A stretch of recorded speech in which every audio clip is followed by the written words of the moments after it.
Okay.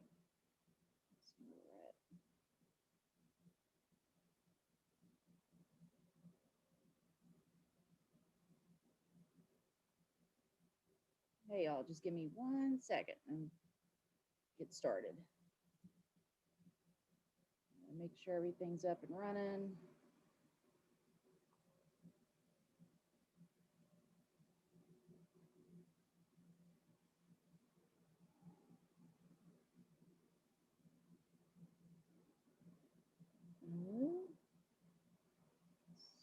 Twitter, tweet, Facebook,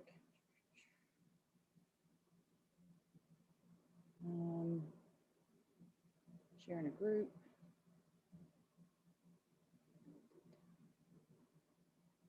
Okay, I think we're good now.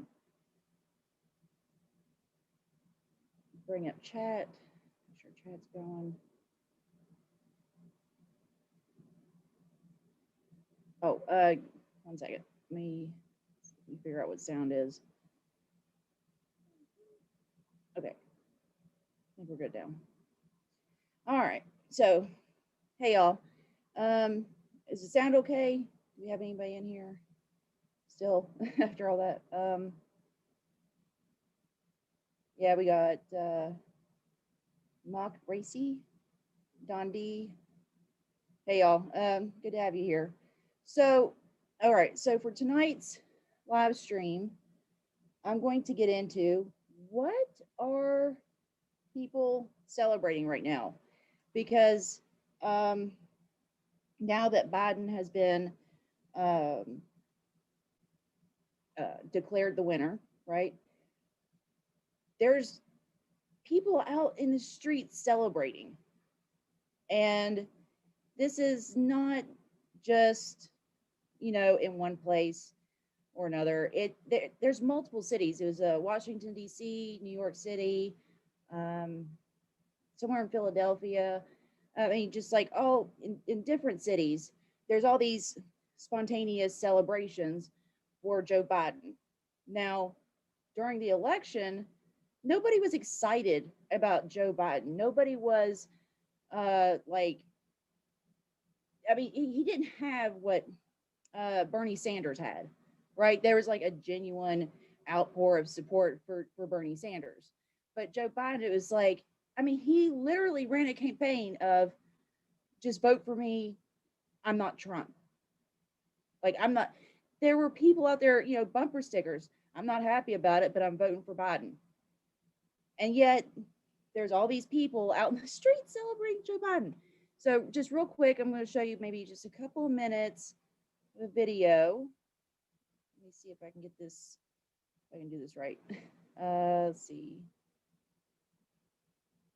Share screen. Okay. And we're going to go to, oh, I'm still trying to figure out YouTube. Okay. There we are. Okay, share screen. And this. Okay. So here's just a quick example.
the picture. Oh, wrong one. Stop share. Okay. So y'all get the picture. I mean, look, I get it. There was a lot of stuff that was being pumped out saying, about, Trump bad, this and that. What is playing? Hold on. Hi there. Welcome to the show. Still taking place in this blank void. No, I don't want to hear this neoliberal. Okay. Anyway, so what is it that they're celebrating? I'm wondering. Do we end racism? Did we stop the for-profit wars? Do we get a living wage? Do we get health care? What is it exactly that they are celebrating? I mean, I get it. 2020 has been an absolute garbage year, right? I mean, pretty much anything that could be thrown at us has been thrown at us. And, people are looking for, just any way that they can relax or have fun. I mean, you got to grab that moment when you can, because this has been a very bleak year. So, hey, if somebody's having a party and you're joining in, I get it. But are any of these people celebrating Joe Biden himself? Do any of these people think that Joe Biden is going to listen to them, do anything for them, help them in any way, shape, or form? I mean, it's just insane to me that there are celebrations in the street.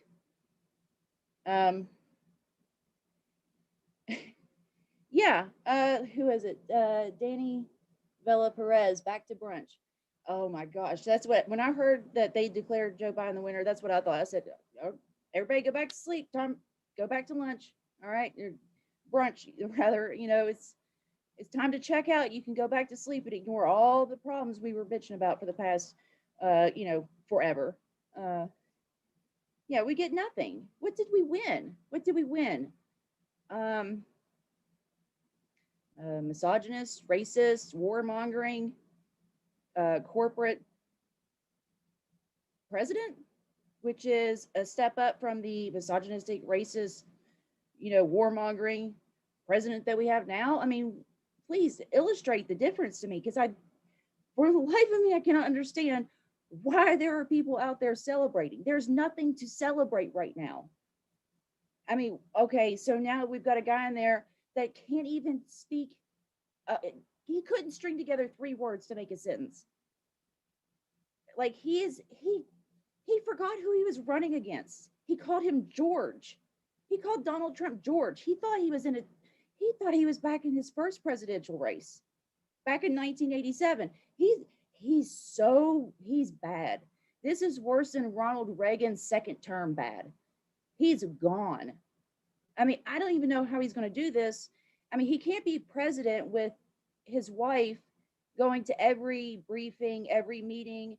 I mean, is she going to be with him when he talks to, the leaders of other countries? I mean, she can't babysit him forever. And when he is so far gone that, he has to step down, well, guess who's going to be our next president? Kamala Harris, the cop. So I mean, this is a train wreck, and people are out there saying, "Yay, woo, Joe Biden won. My team won." I mean, we still lose, but yay, the Democrats won. Okay.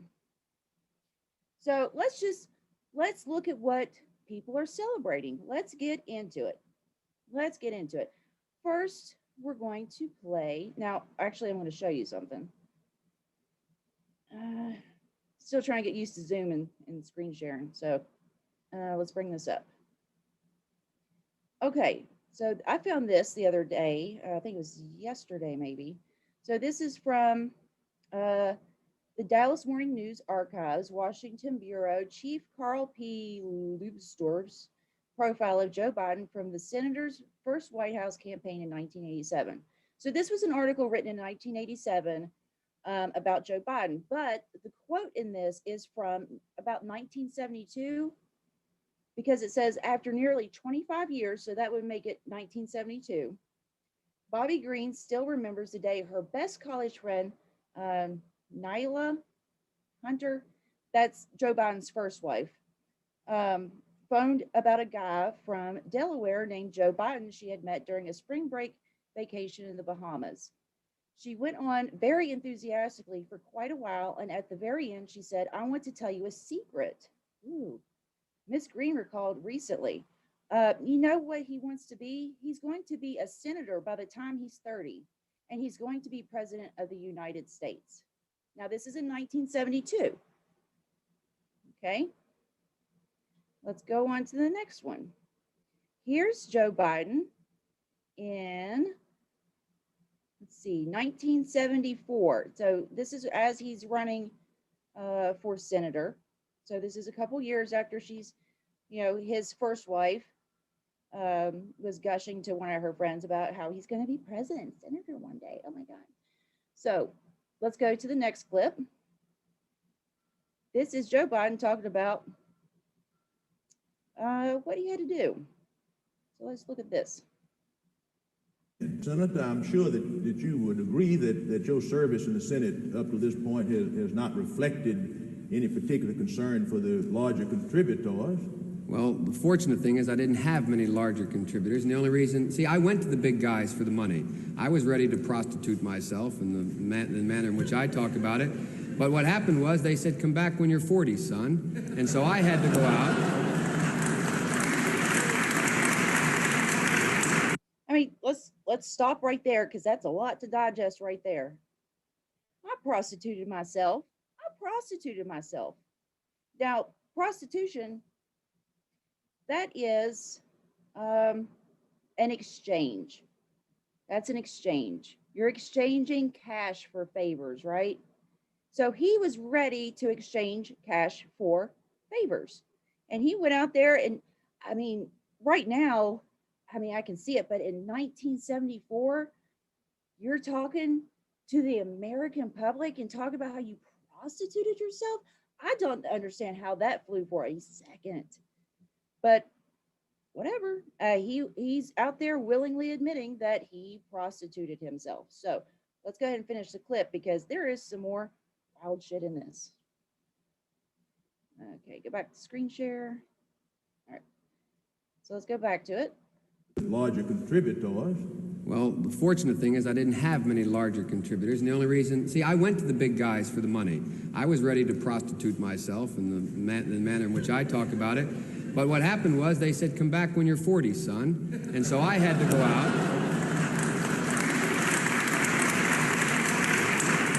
So I had to go to a number of small contributors. Well, I think we're all grateful, Senator. You didn't take no for an answer.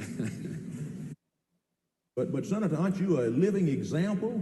I am an anachronism. I am a 29-year-old oddball. The only reason I was able to raise the money is I was able to have a national constituency to run for office.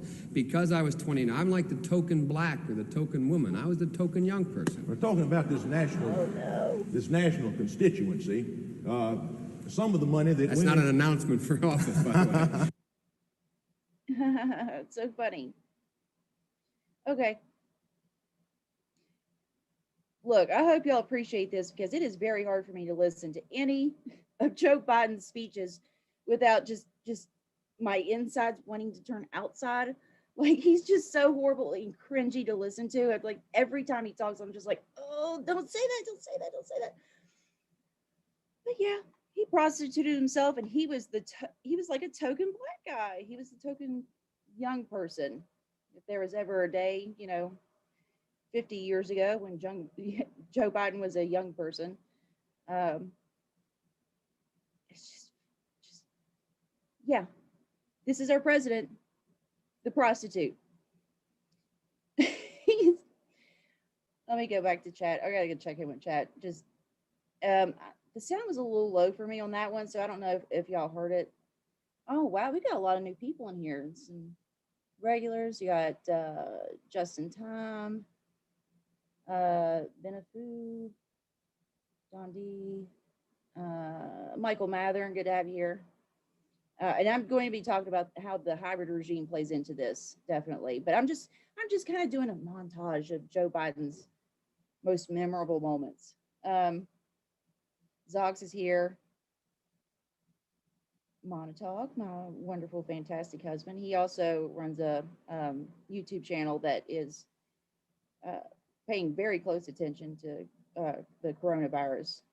He spent a lot of time on this. So if you're interested in that stuff, definitely check his channel out. Michael, we want a polite hybrid regime and push out the fascist demagogue. Yeah, pretty much.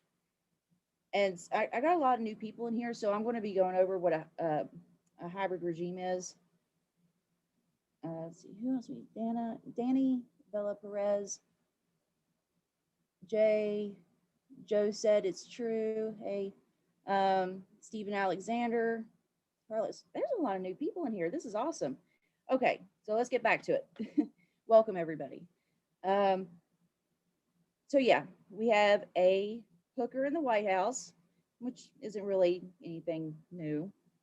But right now we've got the guy that hires the hookers in the White House. So, you know, he used to pay the people to do what they do. Now he's the guy that gets paid to do what he used to pay for. So let's go to the next one. Now this is where it gets a little bit more complicated and a little bit more into what we're going through now. And I think I'm going to be digging deeper into this because Stacey Abrams is kind of like the forgotten person of this race. But she had a lot to do with this. She has a long history of, at least recently, of making the news for, she ran against, I think his first name's Brian, last name Kemp, the governor of Georgia. He was in charge of elections. There was definitely things that he did to screw over her vote to make sure he got in. So she got screwed over with election, I think it's a election rigging. If it's the politicians that do it. And it's election fraud if it's the voters that do it. So yeah, he was in charge of making sure the elections had integrity. He undermined it. He became governor. She, in response to that, went and registered like 800 and some thousand Democrats in the state. Now, and here's what she did, because here's what I think. I think she was made a passive promise of, hey, you know, you help us out, we're going to help you out. I think she was talked up because she went on this. I mean, she could just be on a registering rampage just because of the way that she got screwed over in that election by Kemp. But here she is, and here's a clip from Jimmy Dore where, and I don't know if y'all have seen this because I got a lot of new people in here tonight, but this is where she thought that Joe Biden was going to nominate her as the VP. So let's go to that. Share screen. There we go. It's getting a little bit easier. Okay. Share. Who she is, right? So a lot of people said she was going to be picked for vice president for Joe Biden. A lot of people saying O'Donnell, strong-jawed, fake tough guy, Lawrence O'Donnell.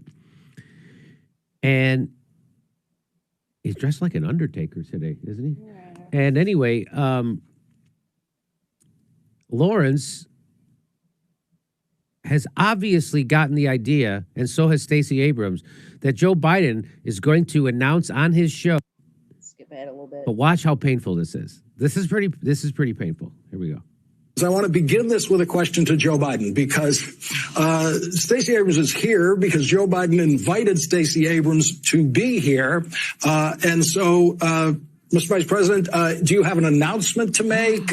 Is this an audition? Is there, what is the reason that you decided it's time for me to get on TV with Stacey Abrams?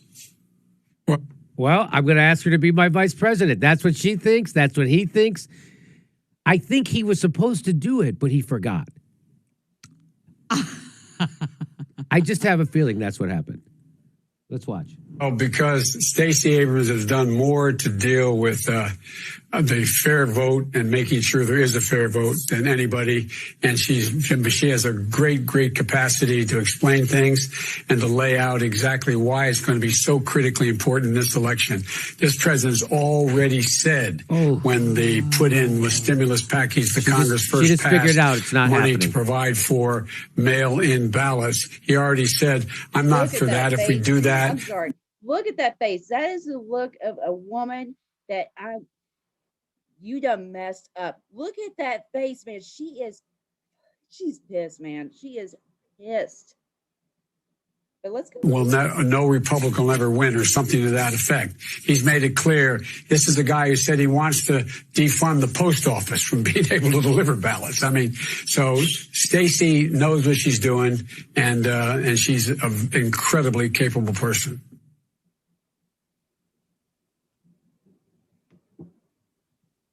Let me finish. Oh, I was waiting for Kanye West.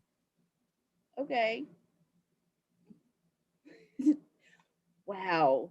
That she went from so happy, so excited to you just watch as just the life went out of her, and she was just I mean, after everything that she did, she went out there, and I forgot about this until I was rewatching this clip, but she was actually either the first or one of the first people that came out in defense of Joe Biden after the Tara Reid, whatever her name is, incident. So yeah, she was one of the first people out there that says, maybe don't believe all women, maybe not, maybe we shouldn't. I mean, believe them if they're saying it about Donald Trump, but not about Joe Biden.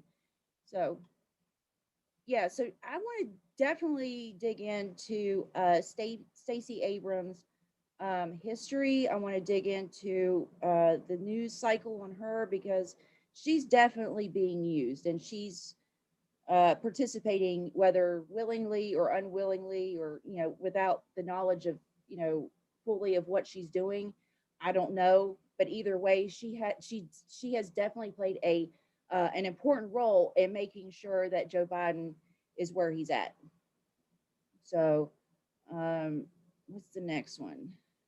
So I did that one. We did the prostitution. We did Stacey Abrams.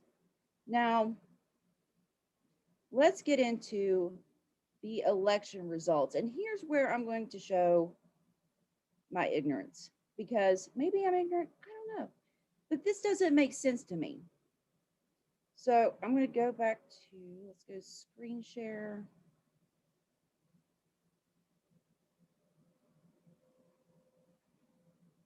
Okay. So what we're looking at right now is the 2020 election results. Now this is the presidential results so far. Now Georgia, that's Stacey Abrams' territory,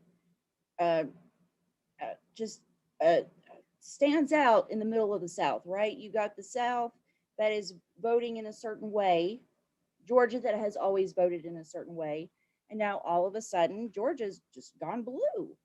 Now it could be the fact that we have a democratically held election where everybody's vote counts, and Georgia was just happened to turn blue. But based on Georgia's election history, we know that they have done things to undermine the vote. We know that Georgia has definitely done things to switch the votes, throw out the votes, switch people's parties. I mean, Georgia is as dirty as they get. And all of a sudden now we're supposed to believe that it just naturally switched to blue. Okay. Now, here's where it gets confusing to me is if you look at the Senate and then you look at the House. Now, how does the House, look at that. Look at all that red. That's a lot of red. It's a lot of red. Now, I know a lot of these are Montana, that, North Dakota, South Dakota, they don't have a very large population. But for some reason, the House and the Senate have switched to Republican. Now, Joe Biden supposedly won the vote for the president, right? So what this is telling me is that either the people that voted for Joe Biden just voted for president and nobody else, or they voted for Joe Biden and then the rest of the ticket was Republican.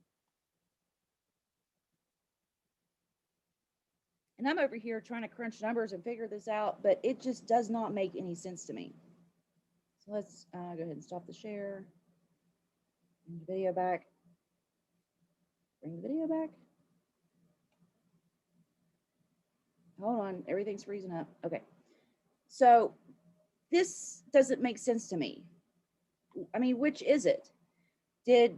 Are people fighting back against the narrative of Trump, which he's the racist, he's the misogynist, he's all these things. So it doesn't make sense. So what's the narrative? The narrative is what people are done with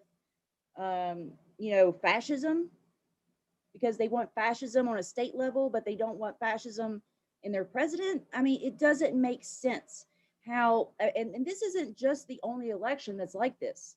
It's been like this for a while. Whatever president you have, the opposition is going to control the Senate and the House. So how does it happen? Because that's all on the same ballot, right? Now, not every state votes for the Senate at the same time. So during this past election, when it comes to the Senate, there was one, two, three, four, 5, 6, 7, 8, 9. There were 16 states that didn't hold an election for Senate, which makes no sense to me. Wouldn't you have your elections set up to where you go in and you vote for your president, your governor, like you vote for everything at the same time? But no, there was like all these states that didn't even vote for the Senate. So that was the same Senate from a couple of years back. Now the majority of the United States re-voted for the Senate. And what happened was, let me make sure I got my numbers right.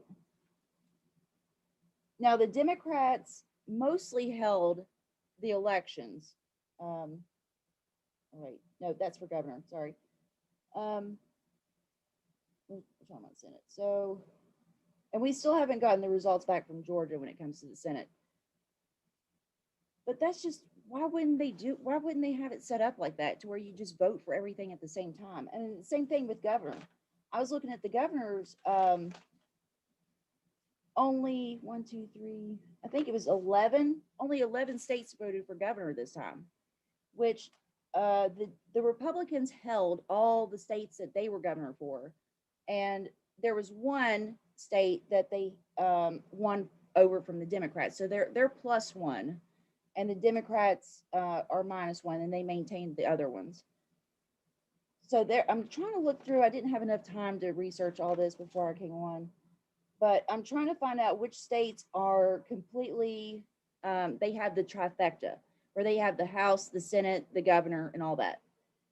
Because to me, it doesn't make any sense, because you've got some of these states that are these supposed liberal bastions, like California and Hawaii and New York. These are supposed to be all Democrat. These are the liberal places, but for some reason they don't have a living wage, they don't have health care, they don't have anything. They got the same thing that us supposed dumb people in the South have, right?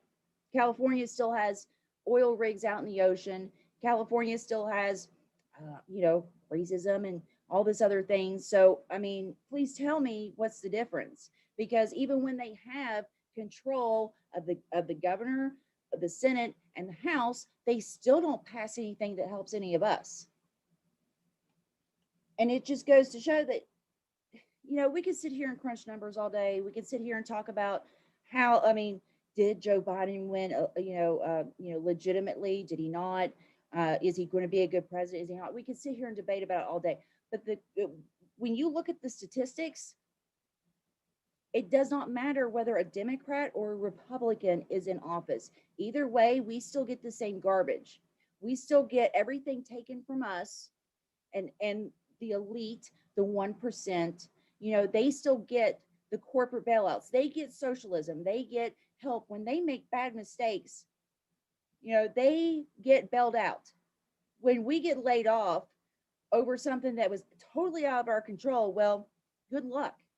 I know people right now that are on unemployment, close people to me that are on unemployment, and yet because they don't make $100 a week, they're ineligible for any kind of help or benefits.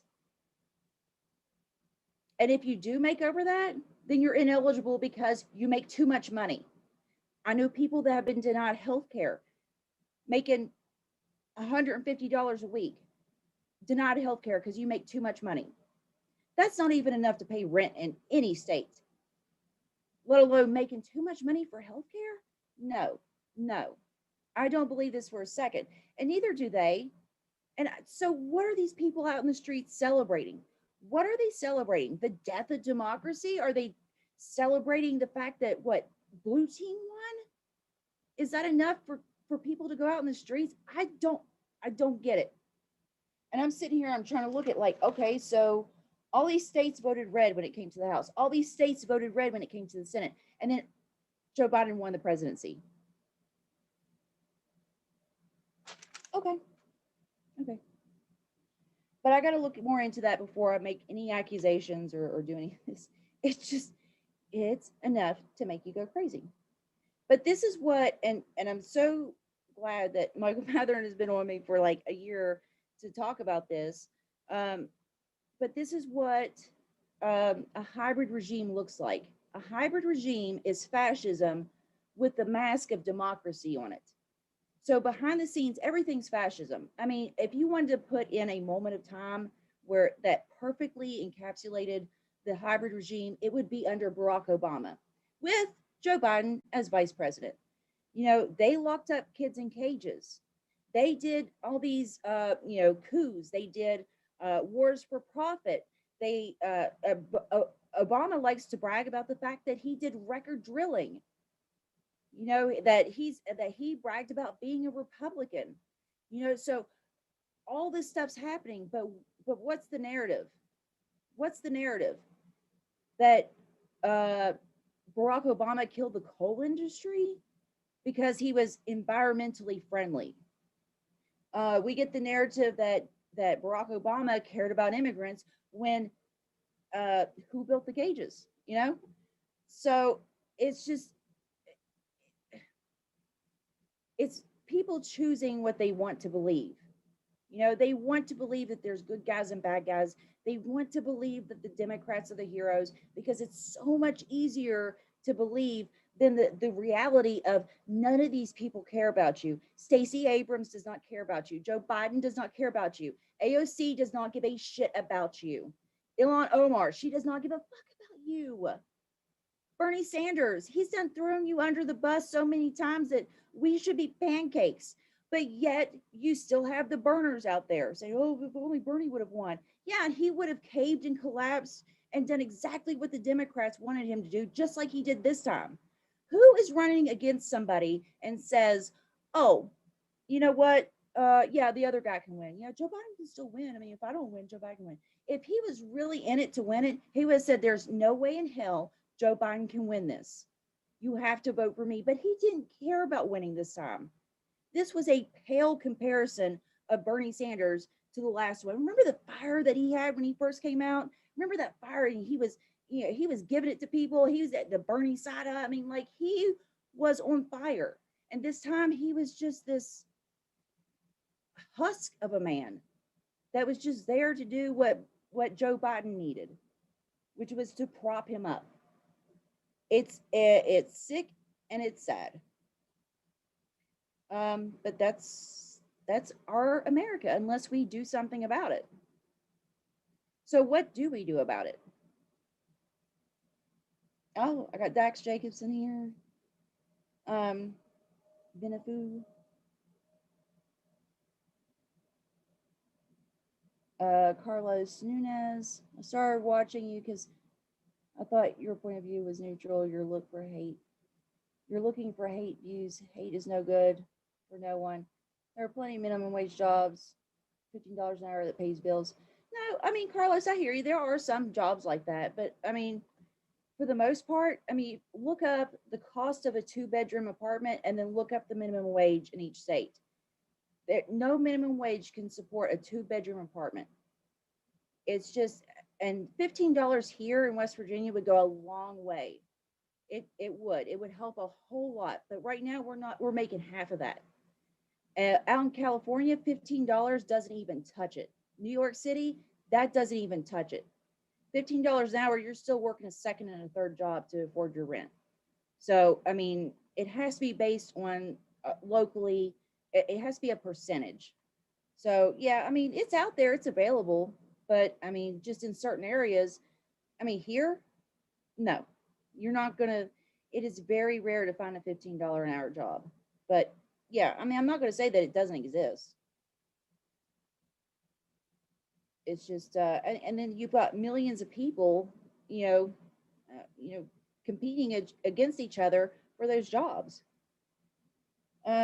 Michael Gaspar, a corporate Democrat is as good as a moderate Republican, and that is what Obama was, a moderate Republican that believes in women's choice and gun control. Yeah, I guess. I mean, but either way, I mean, no matter how you label it, we still get the same thing. Moderate Republican, right-wing Democrat, Dixiecrat. I mean, the plan, the corporate agenda still continues no matter who's in charge. And I promise you, after 4 years of Biden, we're going to get progressively worse. Or under Kamala Harris, however long he lasts. So it's just, we're going to get the same things. It's going to get progressively worse for us. They're going to keep cranking up the heat. They're going to keep cranking up the heat on us because their greed, this is all based on greed. This is all this has been decided in a boardroom, in some corporate boardroom. Google sat down, Facebook sat down, Walmart sat down, they crunched the numbers and they said, hey, you know what? How can we get by with paying workers less? We got to increase our bottom line. We have to increase the value for our shareholders. That's what all this comes down to. It all comes down to the shareholders, right? So every single person, the politicians, the corporations, every single one of them that controls our society, that controls our government and politics, they have all went into their corporate boardrooms and decided that, hey, we make more money for our donors, we make more money for our shareholders if we don't give people health care, if we don't give people a living wage, if we don't give people this, if we don't give people that, and how can we keep them from uniting against us in a union to where they can get the things that they need and deserve. Oh, well, we can pit them against each other. Well, let's bring up Roe v. Wade. Let's get them fighting with that. Let's get them fighting about mask versus no mask. Let's get them fighting against man versus woman, old versus young. It's the classic divide and conquer technique. It's the classic divide and conquer technique. And this is why and it's the same incestuous group. Politicians, corporations, all of them, lawyers, they're all one big group. They either come from the corporations into the politics, or they come from politics into the corporations. Some people do a middle ground in between where they, work in media. They do, you got Andrew Yang, that's for CNN now. Some of them just, they want to be seen, but when it comes down to it, the politicians are the lowly job. They're the theater people that need attention, right? The people that are really pulling the strings sit on the board of directors. They're the ones with the money. They're the ones holding the stocks. Those are the people, the stockholders are the ones that control all this. So if we're going to understand this election, if we're going to understand our politics, we have to understand stocks and we have to understand corporate finance. These are all the things that we have to understand in order to understand the way that we're being governed and controlled, which I'm working on. I'm trying to learn more about it, but it's hard to learn about something that you don't even have the language to express. Like, I'm like, oh, it's money stuff, right? It's like corporations and money stuff, right? And I started doing some digging. I'm like, oh, that's called corporate finance. Like, I don't have the words to explain. I don't have the vocabulary yet to explain, like the ways that we're being controlled, because that is esoteric knowledge to us. They will not let us understand how the stock market works, how money's created. They don't want us to know these things because that is their religion. Money is their religion. That's why all these things are happening right now, because it's all about the bottom line for them, right? So they can't let us know. It's kind of like why they wouldn't let slaves learn how to read. You know, uh, education, knowledge, that's dangerous. That's a threat to them. So they're not going to let us know about how money works or finances or the economy. They want to keep us stupid about those things. I mean, did y'all learn about that stuff in school? I didn't. Um, but I mean, it doesn't matter. I mean, if anybody's out there that's listening to this that thinks that there's a party out there that's going to represent them, I promise you there's not. Even if you're pro Green Party, even if you're pro, people, Movement for a People's Party, it's just a matter of time before these institutions are corrupted. Because remember, the Republicans were supposed to be the good guys that fought against slavery, and look at them now. Remember the Democrats that were supposed to be so good for us? Look at them now. Who's running the Democratic Party?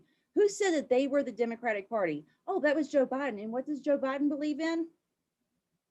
Not helping you, just like the rest of the Democrats. So,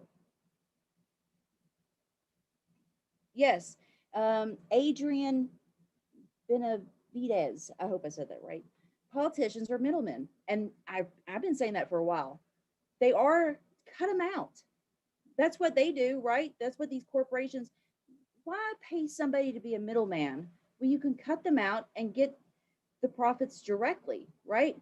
So why are we voting for people that are, in the end, always going to screw us over?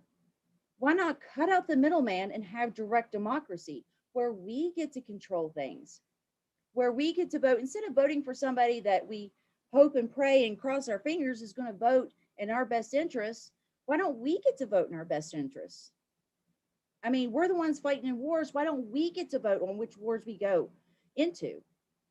We're the ones that have to survive in this economy. Why aren't we the ones that get to say, hey, I need this much money in order to survive? And America was not built on survival. That was not what was in the documents, okay? It was life, liberty, and the pursuit of happiness.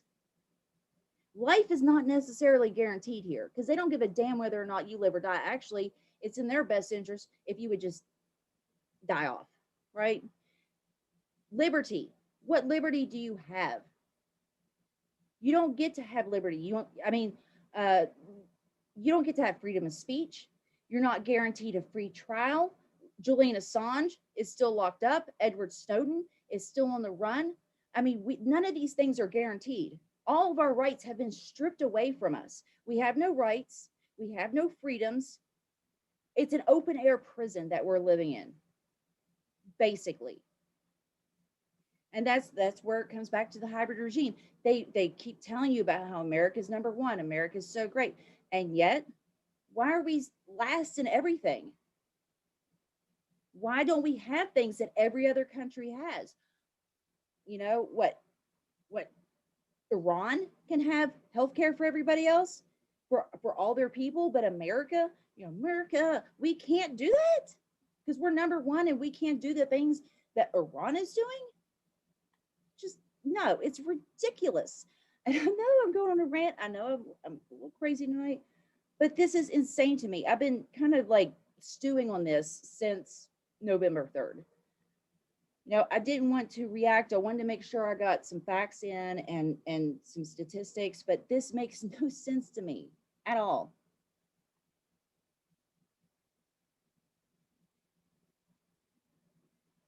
So what do we do about it? What do we do? Do we just sit here and complain? Because that's what I see a lot of people doing. I see a lot of these YouTubers sitting around and journalists and they want to sit around and they want to talk about everything that's wrong, right? They want to just go around and talk about, oh, bitch and moan about how Biden's so bad and Trump's so bad and everything's so bad. But here we are actually working on solutions. I'm not content with just telling you everything's screwed up, right? Like, that's not enough. You already know things are screwed up. You already know that you're getting screwed over. You know this. You know that things aren't fair. You know that things are right. That's one of the things that they teach us at a very young age, is that life isn't fair. No, it's not. But at the same time, it's supposed to be a lot fairer than what it is. Like, our government isn't supposed to be working against us. They're supposed to be working for us. They are public servants. They don't like to use that term anymore, but that's what they are. They are public servants. They are getting paid on our dime. And the extras that they get back from the donors, that's getting paid on our dime too, because they're stiffing our wages in order to give money to these fucks.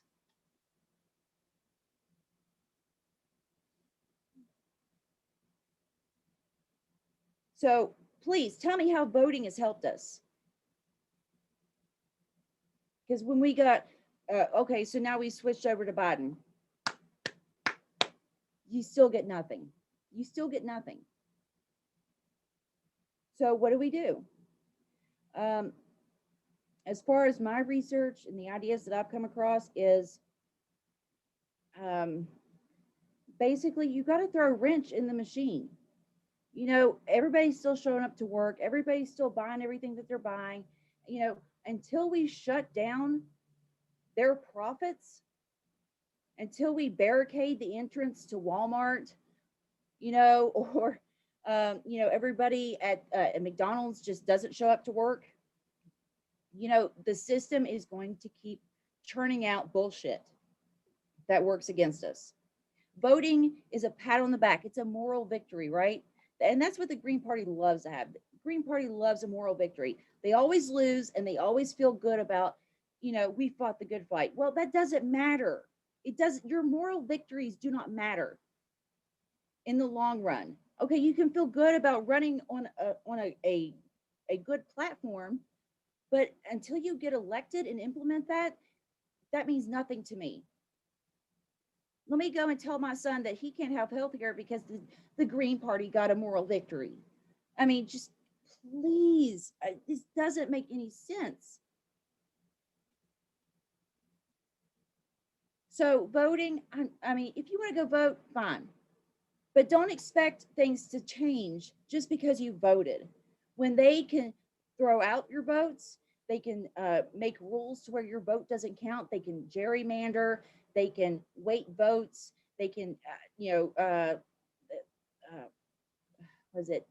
cross-state, cross-check, where they boot people off the voting rolls because there's duplicate names. There is, you know, as common as James Brown, Mario Lopez, like, you know, those are names that there's just like, oh, well, that was a voter in another state. Yeah, that person and thousands of other people with the same name. Trust me, I've got a very common name here. So, you know, I mean, if that was the case, you know, I would be voted off the voting rolls. But I'm white, so I'm at a less chance of that happening. So, yes, Michael Mathern, gerrymandering allows politicians to pick their voters. So here's the thing. If we can't vote for a party, because parties are corrupted and parties are all part of the powerful elite group that controls everything. I mean, if you still believe in Democrats and Republicans and one side is good and one side is bad, I've got some bad news for you. Santa Claus isn't real. The Easter Bunny isn't real. And none of these parties give a fuck about you. I mean, that's just what it comes down to. I mean, when I still come across somebody that still believes in that one party is good, I'm like, you sweet, pure soul. What rock are you living under that you still believe that any of these people give a fuck about you? Where do you live? I want to go there. You know, like, where are you getting your information? I mean, it sounds wonderful that there's still good guys and bad guys. You know, like they still think that people are out there fighting for them. Nobody's fighting for you. If you're not fighting for you, nobody's fighting for you. And that includes the people that just show up and vote and then check out. That includes those people as good, you know, no matter what their intentions are, they're still on the way to hell. Like, you know, that's the saying, right? The road to hell is paved with good intentions. Well, you know what? You might have had good intentions when you voted for Joe Biden. Not that it matters. But you're still on the same path.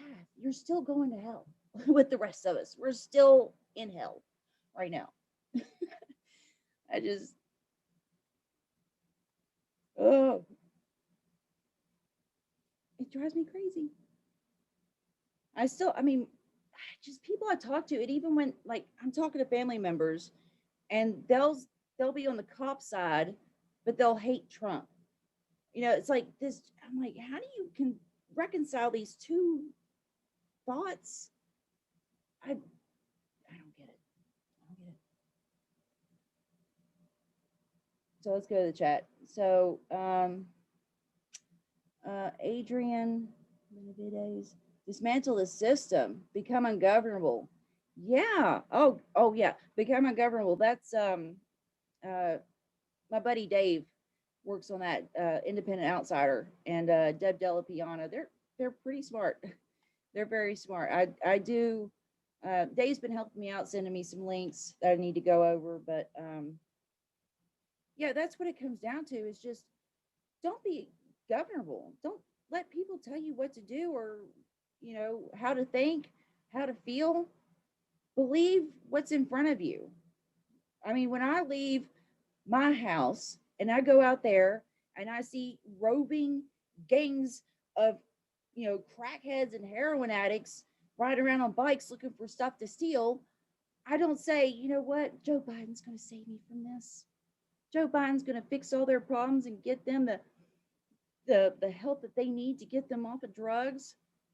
Because guess what? They're still going to be there after Joe Biden wins. Maybe if he doesn't lock them up with a new crime bill. And as much as I hate seeing people like that, it's not it's not something that they should be in prison for. They're nonviolent. They have a health problem. They have an addiction, right? They're living in a state with no opportunity and nothing to do, and only thing that they get is misery and poverty. Why wouldn't they check out with drugs, right? When half your family got killed in a coal mine, and the other half is poor, and there's nothing fun, there's nothing joyous about your life. You don't get to spend time with your family because you're always working. I mean, like, why wouldn't they check out on some heroin? I can't blame them because shit's like really bad. So why not make our state something that's like nice enough to live in to where you don't have to be on drugs to like numb yourself from your reality? But that's not going to happen under Joe Biden because Richard Medhurst did a video on this. It was like a minute long where he compared Joe Biden when he's talking about his crack addict son versus Joe Biden when he's talking about the rest of America that's addicted to crack. He wanted to lock them up for 3 or 4 times the prison length. Like he wanted to lock them up forever, just demonizing them. Meanwhile, his son's out smoking crack and taking pictures. You know, there's a direct correlation between poverty and drug addiction or alcoholism. These all play in together because I mean, if you have a family that loves you and you have friends and you will have access to higher education to where, you know, if you want to go to school, you can pursue that. You have the opportunity to have, you know, a good paying job and take care of your family and get married and have kids. Those aren't the people that usually turn to drugs. The people that turn to drugs and alcohol are usually the people that have no economic opportunity, no educational opportunity. They have no friends, they have no family. They're isolated because of the way that our society is set up. We used to have a place where people, you know, neighbors looked after each other and things like that. But even here where we have a very strong strong roots in community. Even now, like I see people celebrating, people overdosing and dying. Nurses celebrating nurses. Think about this. Nurses that are in charge of saving people's lives. That is their thing, is to heal people. That is their passion. That's what they're supposed to do, is to go in and heal people. And I see these nurses celebrating people killing themselves with drugs because it's too much. They can't care about every drug addict that they see come in, because if they do, it would break their heart and kill them. I witnessed it when I worked in the hospital. I see all these people come in, they were just screwed up, on drugs, different things. And, and I mean, as much as, and it's easy because drug addicts and, alcoholics aren't easy to love. They're selfish people that hurt people around them. They steal, they lie, right? They're not an easy group to care about. But that's not them. Once they get past that, it's like they're different. But when they're in that, that's not them, that's the addiction. But instead of hating the addiction, they hate the person. We don't do that with anything else. We don't do that with cancer. We don't say, oh, fucking stupid, weak ass fucking cancer patients. Why, just don't get cancer. Just say no to cancer, right? Just say no to it. It's just, but for this health, anything that's mental, right, we demonize, because we're not allowed to have, a clear thinking, rational mind, right? Because that's dangerous. If you don't have trauma or PTSD or drug addiction, then you have a lot more. If you're a fully actualized human being with an education, a family, friends, respect from your peers, that's dangerous, because you have yourself to fight for, you have your your community to fight for, and you have the education and the mental and emotional stability to fight back against the system. So they cripple people at a young age. They fill their lives with trauma, whether it's poverty or death, or parents being gone and not being able to take care of their kids because they're working 80 hours a week. They fill our lives with all these traumas, so that way we can't fight against them. They attack us here. So everything else, as long as you dismantle somebody's thinking, you don't have to worry about their actions. So, that's where we're at. Let's see, I've been on for about an hour. Oh, we need critical thinking is here. Alistair Mraz. I'm getting Dax. Yeah, there's a lot of people here. But I mean, it's so complicated. And then like what? On CNN, MSNBC, Fox News, you get a 2-minute soundbite clip. And who has the time when millions are being evicted, when millions of people are working 3 jobs to make ends meet, and on top of raising a family or trying to pursue some sort of happiness for themselves, and they're supposed to take what little time that they have or little energy that they have to fight this stuff and understand this stuff. I mean, I have taken years. It has been at least 5 years that I have been, at least 5, that I have been learning about this stuff, and on a compulsive, obsessive level, right? Like every day I wake up and I learn something new, and I try to do something to where I make things better for us in the long run. And because I see that as a privilege, I have that privilege to where I can do that. There's a lot of people out there that don't get that privilege. So that's why I take it upon myself to do these things, to research these things and put all this on the internet, so that way people that are working full time, raising a family and doing all this stuff, that way they can look and maybe listen to my video on their way to work and learn about this stuff. So, I mean, and education only gets you so far. I mean, you can learn all the things in the world, but unless you act on it, it means nothing. All these people out there learning about Jeffrey Epstein and these pedophiles that are in charge, or, the corporate, bailouts, and how this hand is greasing that hand. And it's the same, we already know. If you're watching this, you already know that you know enough to know that things need to change, point blank. So we could sit here and get into the details about Jeffrey Epstein. Did he kill himself? Did he not? Who was actually on his plane? Who was not? At the we know that things are not working for us. End of story. Point blank. None of these people, but we're too afraid to see that, because if we recognize that, then that puts the work on us. Instead of saying, well, I'll just vote Democrat and everything will be okay. Everything's gonna be okay. I voted for a Democrat. We're saved. Oh no, well, that didn't work out. Well, I guess I'll just vote Democrat again. Or some people, well, I guess I'll just vote Republican. Oh no, the Republicans don't care. And that's why you have 50% of people that have totally checked out from the process altogether. Completely checked out. Because they know, I mean, half of America, that's why I say most people are smart enough to know all this stuff, but they feel powerless to change it, right? Over half of Americans already don't vote. But over half of Americans support Medicare for all. Over half of Americans vote, or believe in these things that we want, but they don't vote because they already know. So I would say that most of America is already on our side.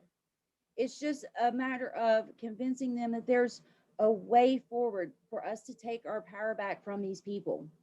And what that comes down to is, that's been up there for a while, but crowdsourcing education. We need educated people with us. We need ground workers to go out door to door. We need charismatic people to go out, maybe not so much charismatic, but people that care, that can talk to their friends and family or their neighbors or the people, the other parents in the PTA, whatever your group is, get the word out there. Just say, hey, look, crochet club, book club, PTA, workers, whatever, let's all unite. Let's all unite and throw a wrench in their profits, because it all comes down to money. Until we cut them off from money and labor, our money, our labor, cut them off completely, it's not going to change, because as long as they're still making bank, they're going to keep doing what they're doing. Just like the Democrats, when they rigged the 2016 election and were not held accountable, no punishment whatsoever. Actually, in fact, they were promoted for screwing over democracy, right? And so what happens? Do they say, well, we won it that time, guys, but we better quit? No, they're going to keep ramping it up. So what happened this time? They ramped it up again. They're going to keep pushing and pushing and taking more until we stop letting them take it. We have to stop letting them take from us, because they will. Does greed know satisfaction? Does greed say, you know what? Once I get to this point, you know what? I think I'm just going to stop being greedy. That's not how it works. Greed has no satisfaction, and they will take and take and take and take until we are wiped from this earth completely. And right now, it seems like everybody's, collectively agreed to, don't let it be us. Take from the Middle East. Don't let it be us. Take from, the Southern Hemisphere. Take from Africa. Take from South America. Take from them. Export our slavery to prisoners and India and China. As long as just don't let it be me. But once those people are used up and spit out, guess who they're going to come for next? They're going to come for us here. And they already are. Look at how ADOS is oppressed. Look at what they do to poor people. Look at what they do to Southern. Look at any group of people that they think that they can exploit, they will. And they keep testing the market. They'll test the market, right? They do that in the South a lot. Like first they'll try it out on Black and brown people. And if we allow that, then they'll test it out on poor white people. And if it passes that level, then everybody gets the inequality. Everybody gets the inequality.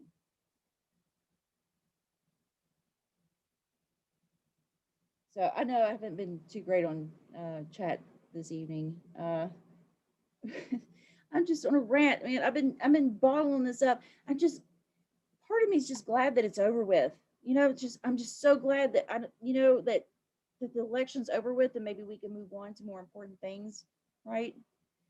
But part of me is like, oh shit, it still continues. It doesn't matter. I don't have a feeling of satisfaction that Joe Biden won. I don't have a feeling of satisfaction that Donald Trump lost. There's no I don't feel like I don't feel like a winner. Do you? I don't. I don't feel like I won anything.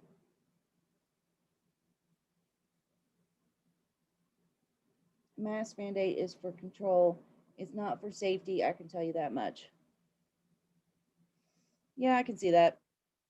I can definitely see that. And if Anthony, have you watched Monotalk's channel? Because he talks about that a lot. I don't. Masks aren't really. Who is they? They? Sometimes. Sometimes what? Yeah. Well, quit distracting me. My assistant, James from Monotalk, is here. Do you need coffee or anything? No, I got a coffee drink over here. Can we get you a biscuit or something? A biscuit? Do we have biscuits? I'm not going to turn down a biscuit. I'm from the South, so. Biscuits go with I have everything. your car washed and it's out front. Oh, yeah, yeah. Okay, I think I've bitched enough for one night. Babe, I've been on for like an hour and 15 minutes, so I don't want to like exhaust people with my rantings. They're awesome. Okay, thank you. Good lady.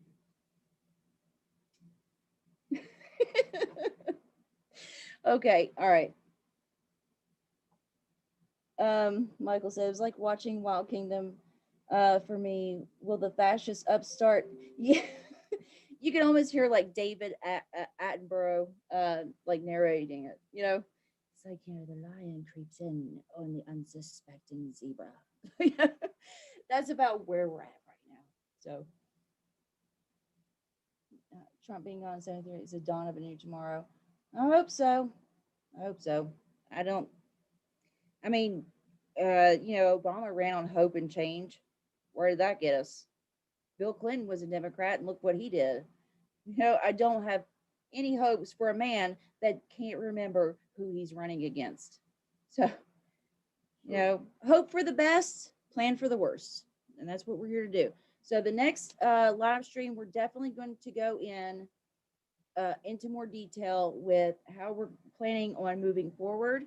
We're going to be covering how we're going to be covering how to crowdsource elections. We're going to be getting into some of the plans that we have over at nonpartyvoters.org on how to. Yeah, I'm going to see if Independent Outsider will come on and talk about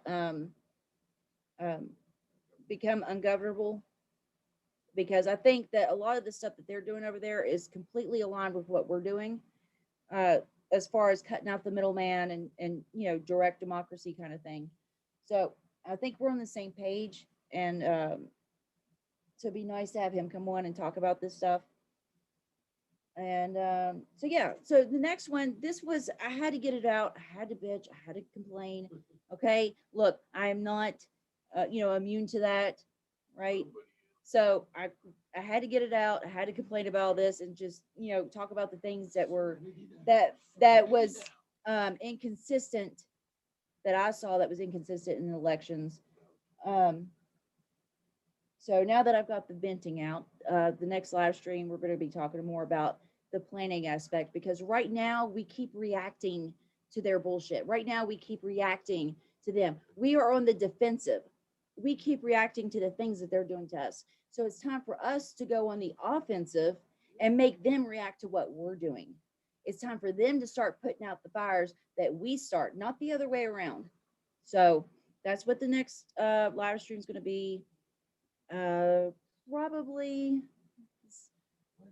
Probably Wednesday Wednesday or Saturdays usually when I do it. So, yeah, go out there, fuck some shit up. Throw a wrench in the machine, and I'll catch you next time. Thanks everybody for coming in. I'm going to go back through and read through the text or through the chat, because I know I missed a lot of people's chats, but I'll go through because y'all have a lot of great ideas. I mean, I wouldn't even know about not direct democracy, but hybrid regime if it wasn't for Michael Mathern. So there's a lot of things that I learned from y'all, just as much as, hopefully as much as y'all learn from me. So I'll go back through it again for ideas and things. And if there's anything you want to add, just put it in the comments and stuff. So yeah, thanks everybody. And I'll catch you next time.